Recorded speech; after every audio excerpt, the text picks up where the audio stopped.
धनुष्यबाण विसरू नका, कारण हा धनुष्यबाण हा रामाचा धनुष्यबाण आहे आणि तोच धनुष्यबाण आपल्या बाबूरावांना दिल्लीपर्यंत घेऊन जाणार आहे.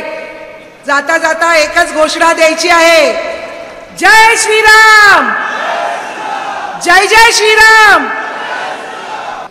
सगळ्यांनी जरा घोषणा द्यायच्या आहेत. जय जय जय जय जय महाराष्ट्र.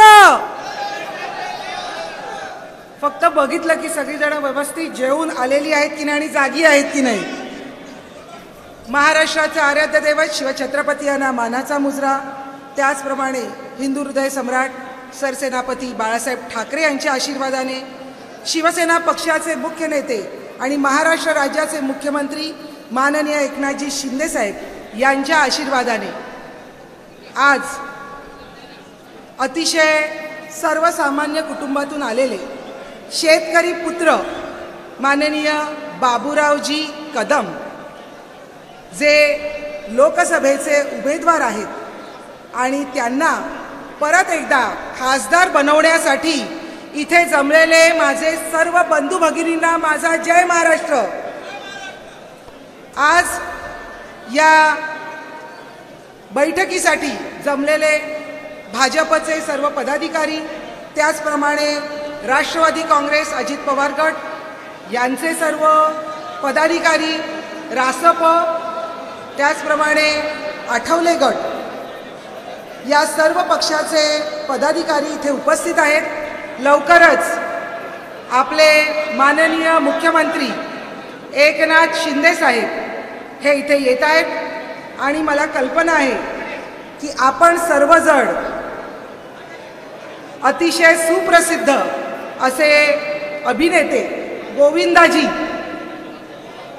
यांना बघायला, भेटायला आणि त्यांच्याबरोबर एक जमलंच तर फोटो काढायला सगळे आतुर आहात.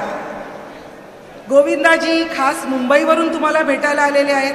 हे स्वतः माजी खासदार आहेत आणि माननीय पंतप्रधान मोदीजी आणि त्याचप्रमाणे आपले मुख्यमंत्री शिंदे साहेब यांच्या कामावर प्रभावित होऊन त्यांनी नुकताच शिवसेनेमध्ये प्रवेश केलेला आहे आणि आपल्या शिवसेनेच्या उमेदवाराचे हात बळकट करायला आज ते इथे उपस्थित आहेत.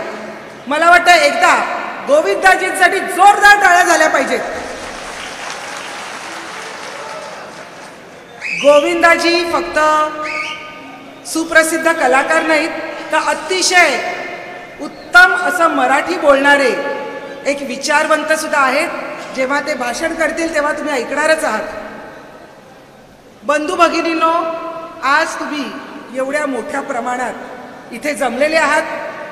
मला तर ही बाबूराव कदम यांची विजयाची सभा दिसतेय, कारण ज्यांच्या प्रचारासाठी एवढ्या मोठ्या प्रमाणात इथे जर पदाधिकारी उपस्थित राहू शकतात तर विरोधकांना काही बोलू दे, काहीही बोंबलू दे, आपल्याला फरक पडणार नाही. कारण आपल्याला माहिती आहे की धनुष्यबाण, रामाचा धनुष्यबाण, बाळासाहेबांचा धनुष्यबाण ही आपली निशाणी आहे. आणि 26 तारखेला मित्रांनो, मैत्रिणींनो, विसरायचं नाही, धनुष्यबाणाचं बटन दाबायचंय. अहो, आधी काय परिस्थिती होती आणि मोदीजी गेले 10 वर्ष पंतप्रधान होते आणि परत एकदा पंतप्रधान आपण त्यांना बनवणार आहात. आपलं एक मत, बाबूरावजींचा एक मत म्हणजे माननीय मोदी साहेबांना परत पंतप्रधान बनवायचं आहे. मित्रमैत्रिणींनो, हिंदू हृदय सम्राट सरसेनापती बाळासाहेब ठाकरे यांचं स्वप्न होतं की काश्मीरमधून 370 कलम हटलं पाहिजे, अयोध्येला राम मंदिर झालं पाहिजे. आणि हे स्वप्न कोणी पूर्ण केलं? हे स्वप्न पूर्ण केलं आपल्या पंतप्रधानांनी नरेंद्र मोदीजींनी. आणि म्हणून बाळासाहेबांचा मावळा एकनाथ शिंदे साहेब हे भाजप बरोबर गेले. या शिंदे साहेबांना तुम्ही गद्दार म्हणताय, या शिंदे साहेबांना तुम्ही खोके म्हणताय.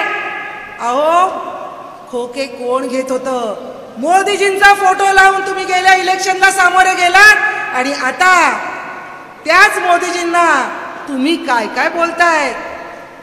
स्वतः फेसबुक लाईव्ह फक्त केलं, जमिनीवर कधी उतरले नाहीत. माननीय मुख्यमंत्री एकनाथ शिंदे साहेब हे एका सामान्य शेतकरी कुटुंबातून आलेले आहेत. जमिनीवर उतरून लोकांची कामं करणारी व्यक्ती आहे. रात्री 2 वाजता या, 3 वाजता या. साहेबांच्या मुंबईतल्या वर्षा बंगल्यावर तुम्हाला साहेब रात्री 3 वाजले तरी भेटणार, ही खात्री मी तुम्हाला देते. कारण एका छोट्या कुटुंबातून आलेली ही व्यक्ती आहे आणि त्यांना कल्पना आहे सर्वसामान्यांचं दुःख काय असतं. त्यामुळे आपल्या सर्वसामान्यांचा तो नेता आहे आणि असंच सर्वसामान्य कुटुंबातून आलेले आहेत आपले बाबूरावजी. मी तुम्हाला सर्वांना खात्री देते, तुमच्या सर्वांचे प्रश्न सोडवण्यासाठी बाबूरावजी रात्रीचा दिवस केल्याशिवाय राहणार नाही. कारण त्यांना तुमचं दुःख माहिती आहे, त्यांना तुमचे कष्ट माहिती आहे, तेही त्याच्यातूनच गेलेले आहेत. अहो, एकीकडे काय काय बोलतायत आम्हाला.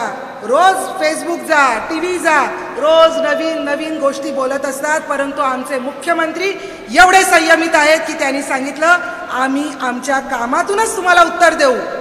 अहो, काम म्हणजे काय काय केलंय. आज माझ्या महिला भगिनी इथे बसलेल्या आहेत.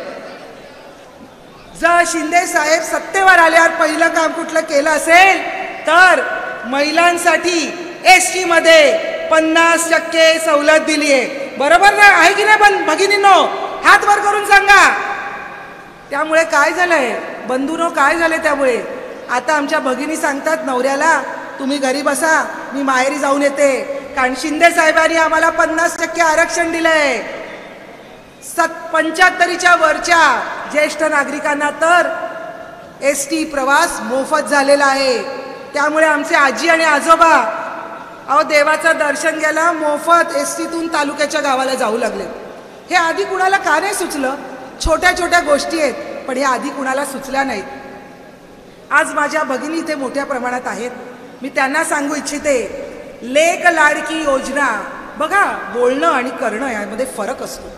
शिंदे साहेब ही करणारी व्यक्ती आहे. लेक लाडकी योजना यामध्ये मुलीचा जन्म झाल्यानंतर महाराष्ट्र सरकारतर्फे तिच्या खात्यामध्ये 5,000 रुपये टाकले जातात आणि ती मुलगी पहिलीत गेली की परत 5,000 असं टप्प्याटप्प्याने तिच्या खात्यामध्ये पैसे टाकले जातात आणि ती मुलगी 18 वर्षाची झाल्यानंतर तिच्या खात्यामध्ये 1,01,000 रुपये शासनातर्फे टाकले जात आहेत. त्यामुळे त्या मुलीला पुढे शिकणं, स्वतःच्या पायावर उभं राहणं खूप सोपं झालं. ही लेक लाडकी योजना ही माननीय मुख्यमंत्री साहेबांचं स्वप्न होतं. आतापर्यंत मुलींना 12वी पर्यंतचं शिक्षण हे मोफत होतं. परंतु माननीय शिंदे साहेब हे मुख्यमंत्री झाल्यावर मुलींसाठी 5वी पर्यंतचं शिक्षण मोफत करण्यात आलेलं आहे. त्यामुळे माझ्या सर्व बंधूंना आणि भगिनींना विनंती आहे, मुलींना शिकू द्या. कारण मुलगी शिकली तरच समाजाची प्रगती होणार आहे. असा महिलांचा विचार करणारे हे शिंदे सरकार आहे.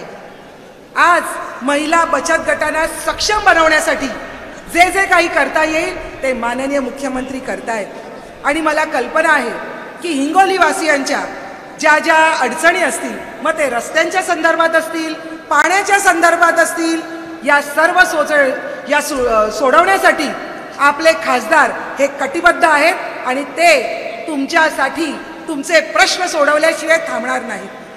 आज एवढ्या मोठ्या प्रमाणात आज हिंगोलीकर इथे आलेले आहेत, माननीय मुख्यमंत्री साहेबांना भेटायला आलेले आहेत, त्यांचे विचार ऐकण्यासाठी आलेले आहेत, गोविंदाजींना सुद्धा भेटण्यासाठी आलेले आहेत. तुम्ही इथे आलात याबद्दल मी तुमच्या सर्वांचे खूप खूप आभार मानते. आणि परत एकदा सांगते, 26 तारीख विसरू नका, धनुष्यबाण विसरू नका. कारण हा धनुष्यबाण हा रामाचा धनुष्यबाण आहे आणि तोच धनुष्यबाण आपल्या बाबूरावांना दिल्लीपर्यंत घेऊन जाणार आहे. जाता जाता एकच घोषणा द्यायची आहे, जय श्रीराम, जय जय श्रीराम, जय हिंद, जय महाराष्ट्र. एबीपी माझा, उघडा डोळे बघा नीट.